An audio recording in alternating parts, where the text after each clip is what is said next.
A atração a seguir é recomendada para todas as idades.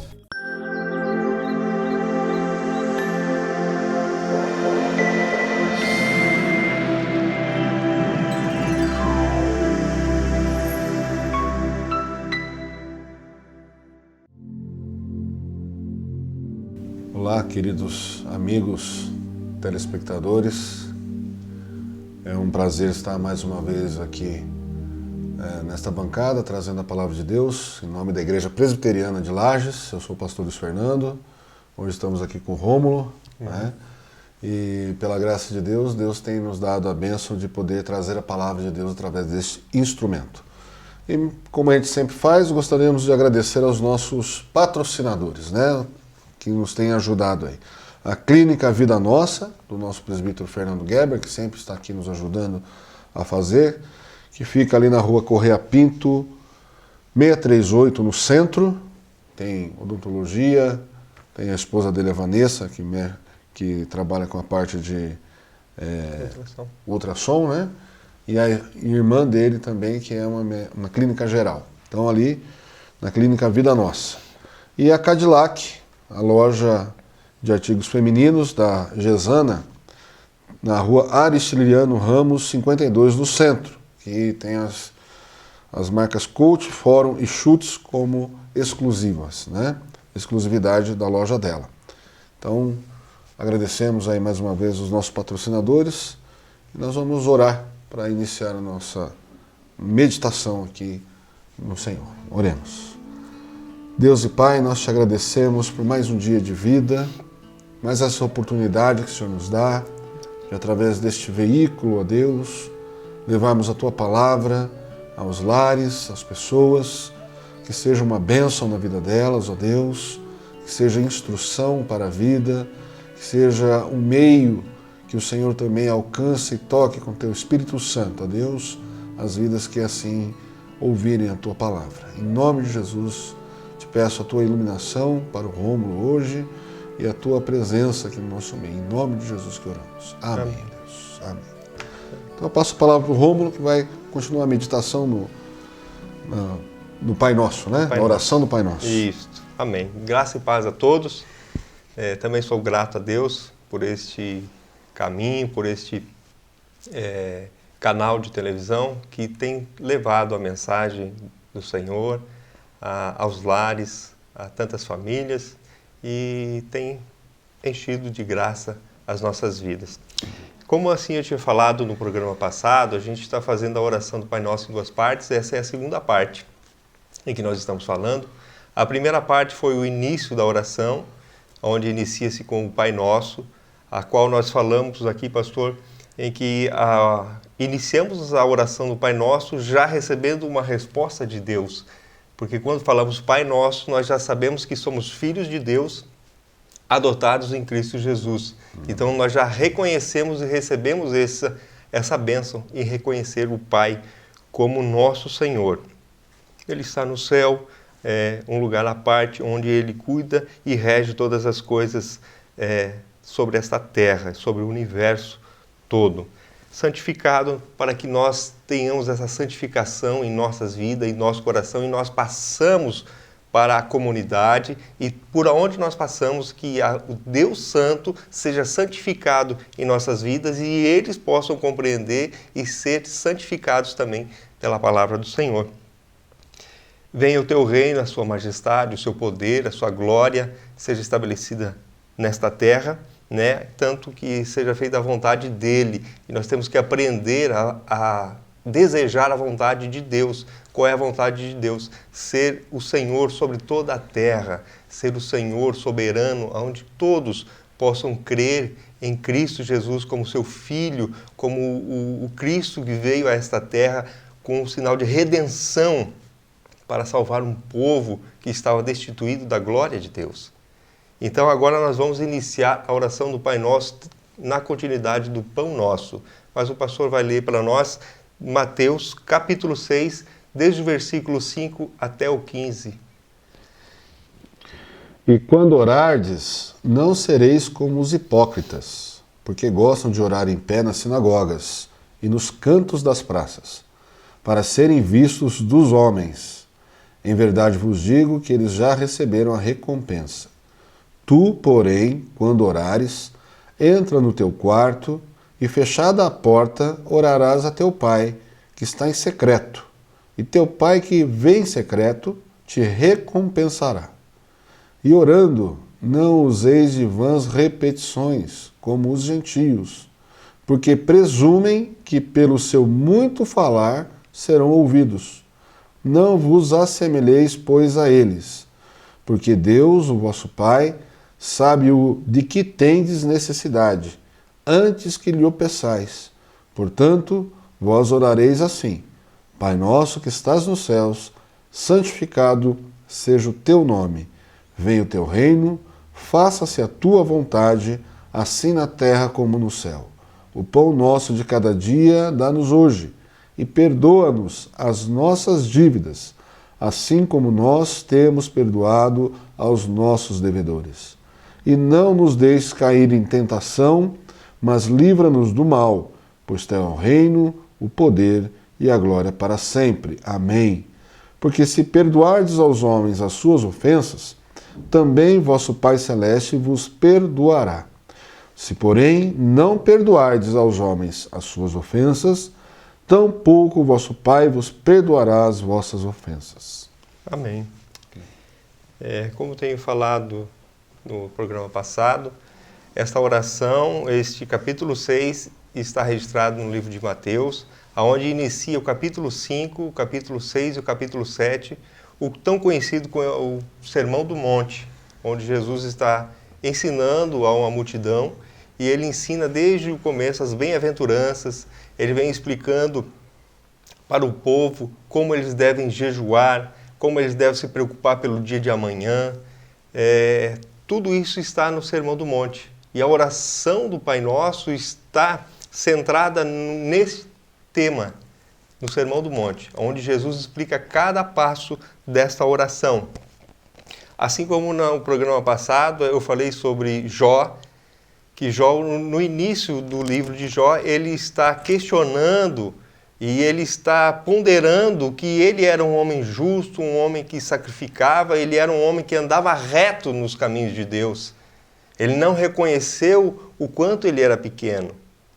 E Deus não falou com ele, Deus não se manifestou com Jó. Deus só foi se manifestar com Jó a partir do capítulo 39. E no capítulo 40, nós lemos na semana passada, foi quando Jó colocou as duas mãos na boca e ficou quieto. Ele repensou sobre a vida dele, o quanto ele era pequeno. Há um Deus tão poderoso, há um Deus que nós não temos o que questionar, e sim adorar a Deus, porque Deus tem os seus caminhos e nós não compreendemos. E é isso que nós temos que buscar, a vontade de Deus. Hoje nós iniciamos com o pão nosso de cada dia. O Salmo 23 vai dizer assim: o Senhor é o meu pastor e nada me faltará. O original do hebraico vai dizer assim: o Senhor é o meu pastor e de nada eu tenho falta. Ou seja, aquilo que eu não tenho falta, isso não me pertence, isso não me faz falta. Tudo que eu tenho hoje é porque Deus me deu hoje. E o que eu almejo para amanhã já se torna-se cobiça. E Tiago vai dizer que os nossos olhos são cobiçosos e nós somos tentados por aquilo que cobiçamos. Isso nos leva a pecar. Então nós temos que desejar o pão nosso. E pão nosso, nós temos que entender, pastor, que o pão nosso é tanto para mim, quanto para o Senhor e quanto para todos. A oração do Pai Nosso não está falando em questões de salvação, mas sim para a humanidade toda. Eu tenho que reconhecer que Deus é Pai dos justos e dos injustos. O sol nasce para o justo e para o injusto. Então eu tenho que reconhecer que o injusto também precisa comer. E eu preciso orar que o Senhor Deus dê o pão nosso de cada dia, tanto para mim quanto para aquele que não tem o que sustentar. Amém? É isso que nós precisamos entender. O sustento de Deus para toda a humanidade. Nessas três partes finais que a gente vai falar sobre o pão nosso, perdoa-nos os nossos pecados e cair em tentação, são 3 partes que Jesus vai ensinar a nós, tanto como a necessidade física, o pão, o perdão dos nossos pecados, a nossa necessidade mental, e o livra-nos de todo mal é a necessidade espiritual que nós temos que cuidar. Sim. Esse é o montante em que Jesus está nos ensinando. Ele então ele continua: e perdoa-nos as nossas dívidas. Os nossos pecados tornam-se dívidas diante de Deus. E nós não temos como pagar a Deus. Nós temos que reconhecer que somos pecadores. Uhum. Reconhecendo que nós somos pecadores, nós somos perdoados em Cristo, porque Ele é a obra de Deus na terra. Ele veio cumprir todos a lei e os profetas na terra. E nós somos justificados em Cristo, não por algo que nós fizemos ou venhamos a fazer, mas somos justos porque Jesus Cristo foi justo. E nele somos justificados pela fé em Cristo Jesus. E nós precisamos reconhecer esse perdão. Falar sobre perdão é muito profundo, pastor. Porque perdão é eu deixar de fazer aquilo que eu tinha direito de fazer. E perdoar, às vezes é tão fácil falar, eu perdoei. Mas é tão fácil, é tão difícil de aceitar que perdoou. Às vezes a gente vê, pastor, eu creio que o Senhor tem visto mais ainda, pela posição que o Senhor tem de pastor, que pessoas que dizem que realmente perdoou a tal pessoa, o esposo ou a esposa, um filho, uma filha, mas sempre quando fala-se no nome dessa pessoa, o coração endurece. E isto, infelizmente, meus amados, é um estado em que a gente tem que reconhecer que a gente não perdoou. A gente só colocou um pano em cima para não se lembrar dos fatos que aconteceram. Perdoar é quando falar desta pessoa a qual te magoou, que te entristeceu, e quando você ouvir o nome dessa pessoa e ouvir o nome de uma outra pessoa que você gosta e nenhuma das duas te causar algo diferente em você. Isso é perdão. Isso é graça de Deus. Nós vimos, pastor, que lá no começo, lá no Éden, quando Deus foi fazer a visitação no Jardim do Éden, em que Eva comeu o fruto proibido e entregou a Adão. Quando Adão comeu e se sentiu-se que estava nu, e se esconderam diante de Deus. E Deus o chamou: Adão, onde estás? E ele disse: Senhor, eu estava nu, fiquei com vergonha.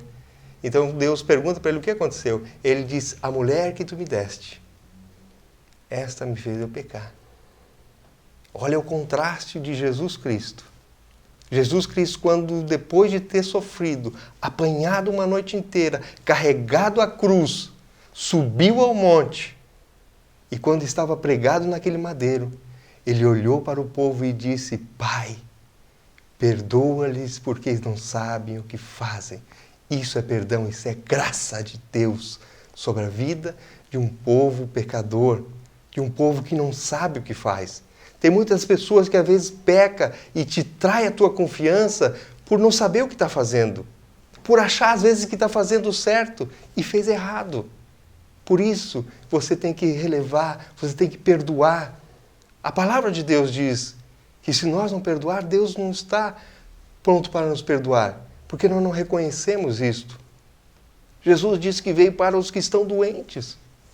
Se eu não reconhecer que eu preciso de perdão, então Jesus não veio para mim. Eu tenho que reconhecer que eu sou um pecador, que eu sou pobre de espírito, eu não tenho nada para oferecer para Deus. Eu estou com as minhas mãos vazias, ou melhor, cheio de pecado. Mas em Cristo, Ele me purifica e nos lava de todo o pecado. Tentando colaborar um pouco com a sua reflexão, muito boa, muito profunda. Eu estava aqui lembrando de alguns estudos em cima do Sermão do Monte. Você trouxe uma coisa interessante, coisa que não foi abordada ainda nos estudos que eu fiz, que eu li. A gente fez um estudo em cima do livro do Stott, que faz o estudo do Sermão do Monte, né, de John Stott. Ele faz referência a Lutero, a Calvino, com relação ao pão que você começou falando, né? E fazendo essa conexão com o perdão, quando você falou o pão não é só para nós, é para todos. É realmente uma diferença aí. E interessante, quando Jesus ensina essa oração, ele fala, não fiquem repetindo sem pensar, né? Então, a análise, a reflexão em cima da oração nos ajuda a esse aprofundamento da palavra de Deus e a riqueza que ela traz para a gente. Porque a gente não ora pedindo o pão nosso de cada dia nos dai hoje pensando no próximo. Eu não oro assim, eu nunca pensei nessa perspectiva. E a questão do perdão que vem em seguida está conectado com o pão. Os reformadores, Lutero, Calvino, eles vão fazer uma menção que há uma parte espiritual desse pão nosso de cada dia nos dá hoje, falando de Jesus, que Jesus disse que é o pão da vida, né? Mas que é o pão material também todo dia. E eu lembrei de um fato histórico, de um depoimento do Mandela, Nelson Mandela, quando ele estava preso na ilha lá, onde ele ficou preso durante 27 anos, né? E o pão era distribuído diariamente, os carcereiros eram todos cristãos, e eles oravam ou rezavam o Pai Nosso para distribuir o pão. Só que a distribuição do pão obedecia uma regra, que era por tonalidade de pele. Então os mais clarinhos recebiam o pão primeiro, e os mais escuros iam recebendo por último, se sobrasse. E quantas vezes não faltou esse pão? Agora você veja como é que é alguém escutar todos os dias essa oração do pão nosso de cada dia nos dai hoje, de alguém orando e na verdade ele não está sendo justo nessa distribuição e falta o pão para alguém e aquela pessoa sente aquilo, mas o Mandela, quando saiu da prisão, ele trouxe essas pessoas que fizeram isso com ele e perdoou e até levou até no dia que ele foi empossado como presidente. Os carcereiros dele levaram lá. Isso para mim é uma prova de perdão. Só fazendo Amém, corroborou. Uma colaboração com você. Isso mostra o quanto às vezes a oração do Pai Nosso tornou-se vazia. Uma oração sentido, tão rica, tão cheia, mas depende como a gente faz, ela torna-se tão vã, tão vazia, tão nécia. Até prejudica o próximo, né? Até para prejudicar o próximo. É verdade. Na continuidade do perdão dos nossos pecados, assim como eu tenho que pedir ao nosso Deus perdão pelos nossos pecados, eu também, conscientemente, eu tenho que pedir perdão pelos pecados do meu próximo. Cabe a mim, se eu ver que o meu próximo pecou, cabe a mim a fazer isso. Levar diante de Deus em oração esta pessoa, esse jovem, esse homem adulto, o que fez, independente do pecado que ele fez. E não julgar, mas sim pedir a Deus perdão. Se nós olharmos para a figura de Neemias, Neemias estava tranquilo dentro de um palácio, sendo o copeiro do rei Xerxes. Ele não precisava se incomodar, ele estava bem. Ele era o conselheiro do rei. Mas quando veio o seu irmão e fala da tristeza do povo que estava voltando do cativeiro babilônico, e ele fala da tristeza quando esse povo chega em Jerusalém e vê os muros derrubados, vê o templo que tinha sido queimado, a primeira coisa que ele faz é orar a Deus. E ele se coloca juntamente com o povo judeu e pede perdão pelos pecados dele e do povo. É isso que nós temos que fazer. É nos sentir tão pecadores que nós nos sentimos tão em pecados quanto aquele que pecou. E pedir a graça de Deus. Pedir para que Ele nos perdoe e perdoe aqueles que nos têm ofendido. Spurgeon, ele é talvez até um pouco duro demais.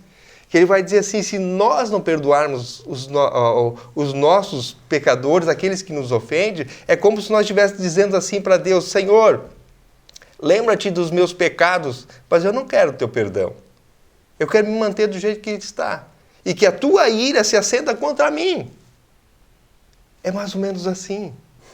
Parece ser tão duras as palavras que Spurgeon, um pregador, né, do século XIX, mas ela é real. Se nós não perdoarmos, Deus não nos perdoa os nossos pecados. Isto é recompensa de Deus. E não nos deixes cair em tentação. Esse não deixar cair em tentação, Jesus já estava advertindo a um povo que os olhos, eles são tentados pelaquilo que nós olhamos, nós cobiçamos. A ponto de que o povo pergunta a Jesus até mesmo sobre um casamento, né, sobre o adultério.